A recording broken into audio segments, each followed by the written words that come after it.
So welcome back, guys, to We Talk Boxing, and today I'm going to be talking about the up and coming fight between Josh Taylor versus Jack Catterall.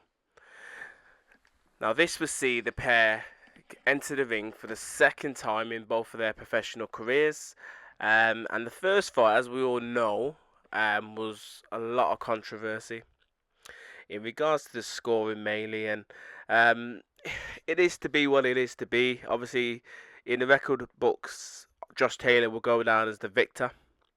But obviously, in terms of majority of the people that watch the fight and people that continue to watch the fight now onwards, and the referees, etc., most people had Catterall won that fight. So it is to be what it is to be. But you're looking now, nearly 2 years, well, just over 2 years, I should say, between these two guys, and they should have had a rematch within that time a lot sooner. But for some, well, for quite a lot of reasons, obviously the rematch didn't happen, and it's only now we are hopefully looking to see these two get back in the ring, and it's set for the 25th of May. And hopefully it goes ahead, because we've seen this fight been announced, and obviously be postponed and cancelled, postponed, cancelled, etc. numerous of times now. So hopefully, let's see these two guys in the ring, and I'm hoping that it's as good as the first fight. The first fight was very exciting to watch. Um, but let's just wait and see, because as I said, you're looking at what, over 2 years now since these guys have obviously last shared the ring, and in that time, Josh Taylor has only had one fight, which he hasn't been active. And again, it's pretty much down to obviously postponements, injuries, and probably other things that are going on in the background in terms of the reason why what's kept him out of the ring. But Jack Catterall, on the other hand, he's obviously had two fights since that Taylor fight. The first one was in May 2023, and that was against Devar Foley, which he won quite convincingly. It was only a 10 rounder, but he won that quite convincingly, won on unanimous decision. And then he fought again later that year against Jorge Linares, which was a 12 rounder. And he didn't overly look impressive in that fight against Linares, but he got the job done. And I think that's the most important thing, because if he would have lost against someone like Linares, who is at the end of his career now, I should pretty much say, then obviously that wouldn't go down on his record, because Jack Catterall is 28-1. Obviously that one loss coming to the hands of Josh Taylor, that was, we know, obviously back a couple of years ago. But he's 28 wins, he's got 13 KOs to his name. And obviously, in terms of rankings wise, he's ranked quite highly amongst a lot of the governing bodies in the super lightweight division. Currently number 7 in the ring ratings, number 6 in the WBO, number 5 in the WBC, number 4 with the IBF, and number 4 with the WBA. So again, he's ranked quite highly amongst all the governing bodies within that weight division. Now, in terms of Josh Taylor, on the other hand, he's ranked in two different weight divisions. Obviously, in super lightweight division, in Ring Magazine ratings, he's ranked number 2 still. I don't know how. And obviously number 5 in the WBO. Whereas he's also ranked in the welterweight division as well. So I think there was plans of him maybe stepping up to welterweight, but obviously he's confirmed this fight. So who knows what happens after this fight? He may just move up weights. But anyway, in the welterweight division, he's IBF number 12 and WBC number 4.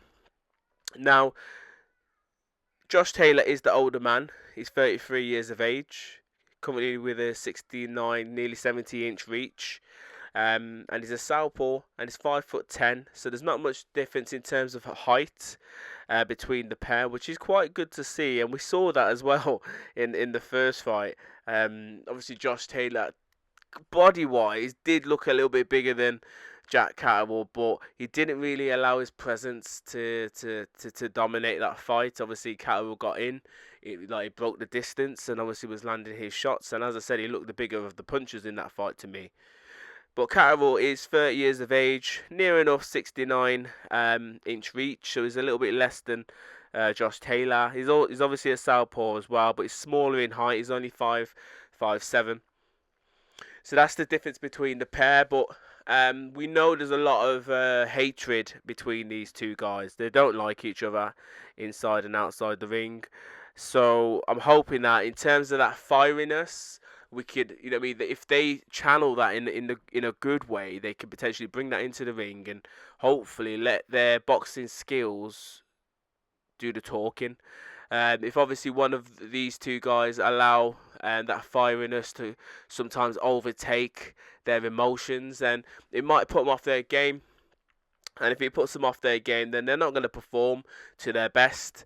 And obviously that's going to affect their performance and allow the other person to potentially have an easier night's work. But if both of these guys come in, you know what I mean, with their A game, I should say, then it's going to be a very interesting fight. I felt as if the first fight, I know Catterall, from my personal point of view, probably most others, won that quite convincingly. But I'd say that Josh Taylor probably underestimated him quite a bit, because Josh Taylor does have some tremendous skill.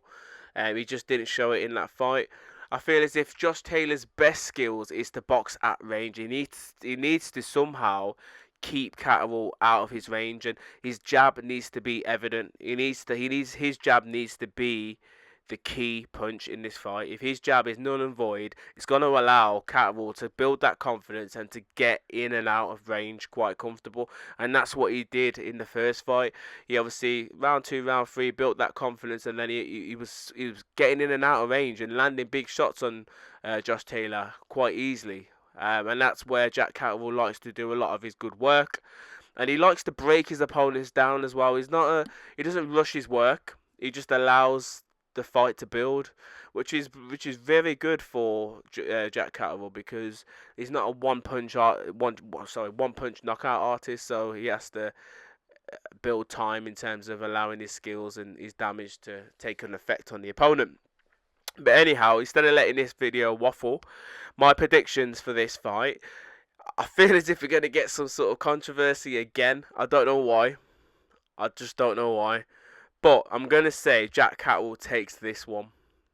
I'm going to say this will probably even it up, and it will be 1-1 officially on both of their records. I feel as if it's going to, obviously it's going to be some, I feel as if there's going to be some sort of controversy. Therefore, it will go the distance. I can't see Jack Catterall stopping him unless Josh Taylor comes out and actually absolutely like shits the bed. But I just feel as if this point is a points victory, and as I said, it's going to level things up. And if it's a good and exciting fight, you never know. We never know. Maybe the latter part of this year, or maybe early next year, we might see a trilogy between the pair. But anyway, guys, let me know your thoughts in regards to this fight. Hopefully it goes ahead on the 25th and there's no delays, no postponements, no injuries, no nothing, because we've had too many setbacks with this fight. And I feel as if one more setback and then this fight will never ever happen ever again, because it's just probably not meant to be. But anyway, guys, let me know your thoughts in the comments below, and as always, please subscribe and comment. Bless.